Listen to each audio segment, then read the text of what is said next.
Vinyl Revival, Vinyl Records. Yeah. So cool.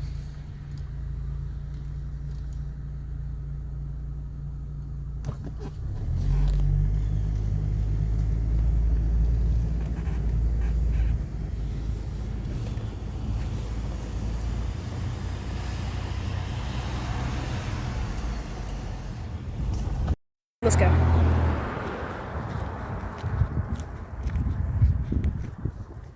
Man, what a beautiful day. I'm so glad it's not so hot anymore. Look how cool this place is.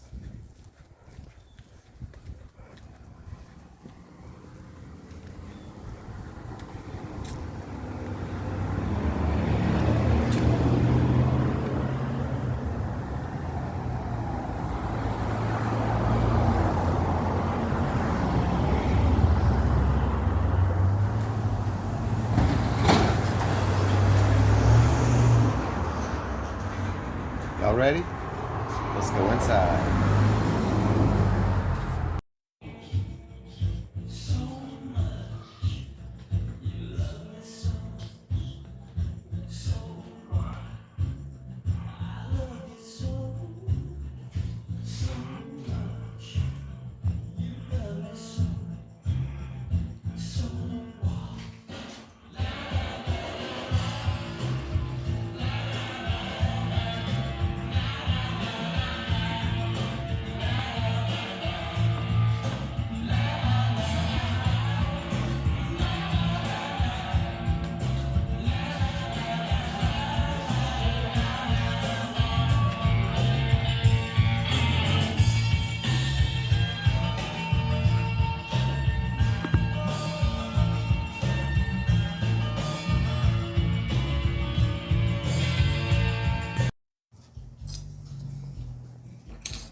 What's up, vinyl community? Welcome back to Dad's on a Budget Vinyl. My name is Mark. We appreciate you hanging out with us today.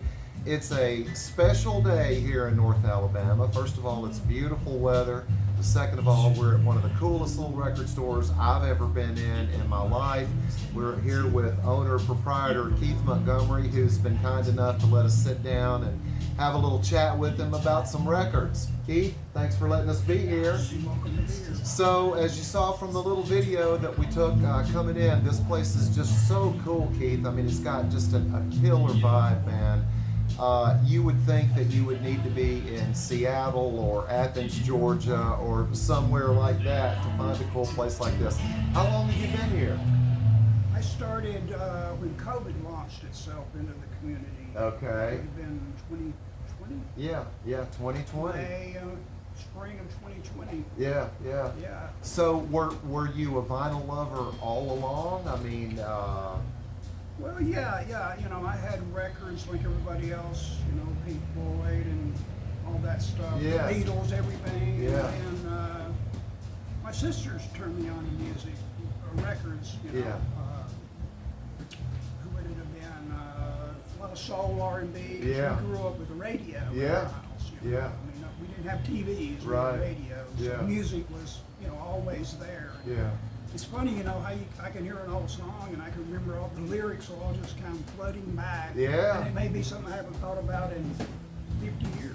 I love it. Well, I'm surprised to hear that you've only been here since 2020. I mean, the place looks like Gosh, man, there's just so much stuff. Did you have any help setting it up, or is this all Keith? This is all me, man. I love it, dude. I love it. I love it. And I love the fact that you said something about your sisters. I had two older sisters, Jan and Lori, 10 and 13 years older than me. And I grew up in a house by myself pretty much. My channel people have heard this story ad nauseum, but one day, you know, it's just me and mom in this big house. I didn't have anything to do. I went looking through a closet and there was a stack of records. Wow. And I pulled them out and started going through, and I guess they were their records and boyfriend's records and whatever, but I found a Beatles, Sgt. Pepper's, and I thought the cover was really cool. So I took it down, popped open the little, you know, all-in-one component thing that we had, put that record on, and became hooked, not only on the Beatles and that record in particular, but just vinyl, man. So I'm a little bit jealous. I've always wanted to have a record store of my own. I knew that if I had one, I'd never want to sell any of the cool stuff, though. I sell everything. Yeah, I hear you. I don't have a big collection at home. I have some records that, you know, people that I like. Yeah, You yeah. know, I was going to ask you that, is how big is the collection at home? Do you get your fix mostly? You know, I mean, you're here listening to music all day. Yeah. By the way, the first time that I came out to Keith's store, I was on the way to work and popped in to grab a couple of Kinks records. Found 3 or 4. Gave me a great deal on them. The next time I came out, I walked in. He was playing Joni Mitchell's "Turbulent Indigo," and I knew that I was home. And ended up digging that day for some old bluegrass records, and did really well there too. So another thing that you mentioned that's really, really interesting, and there's a thread going through the vinyl community right now about what's the current state of the music industry, okay? And it was started by a guy, Dylan Noble at Noble Records. He was talking about how COVID happened. And it was great for record stores, especially if they had a mail order program, because we were all stuck at home. Right. We all had those stimmy checks coming in, so we had extra money to spend stuff on. Amazon made a killing off me, if nobody else. But the whole idea is that was then, this is now. A lot of people got into record collecting.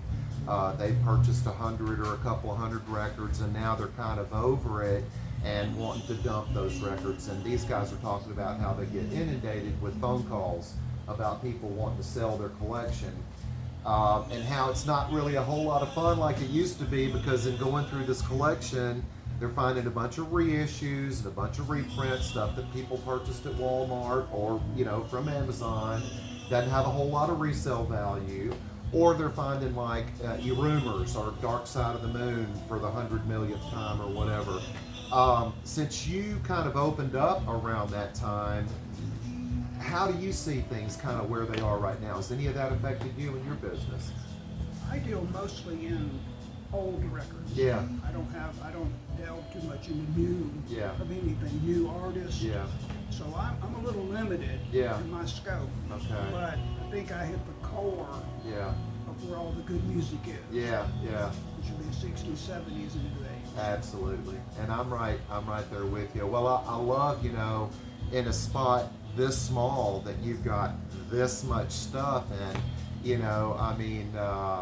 it's easy to dig through. You've got $5 bins. By the way, I saw a Rye Cooter chicken skin music for $5.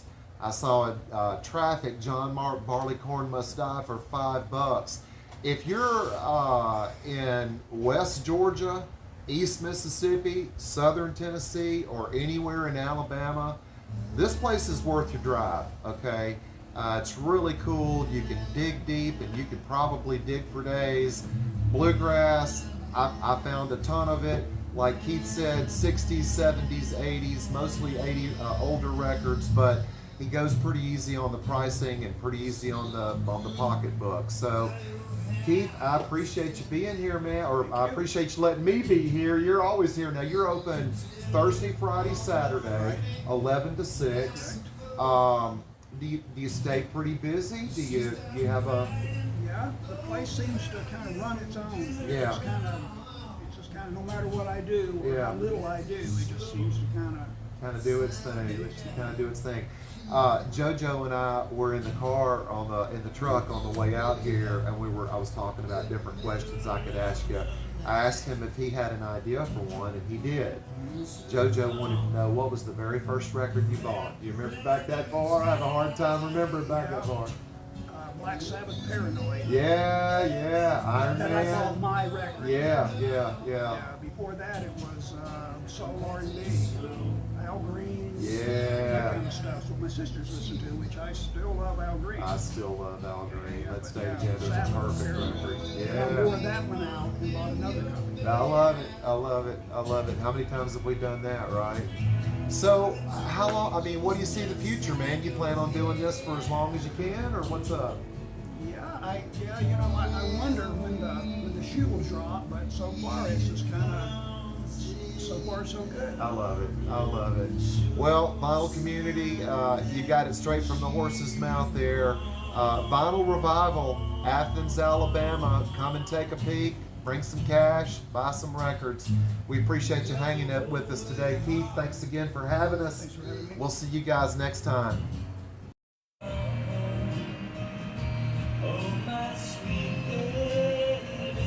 Keith, I just can't believe you did all this yourself, man. So cool. Maybe you want to tell me when to stop. Tell me what's good and bad. What's I love it.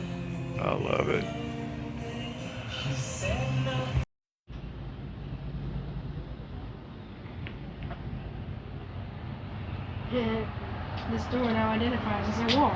Please respect its wishes and use the other door.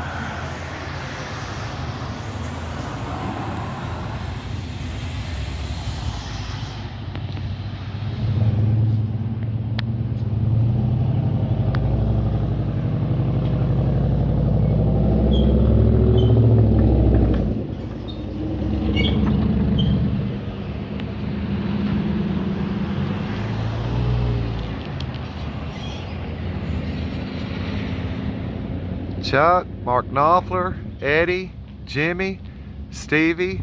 It's fantastic, man. Fantastic.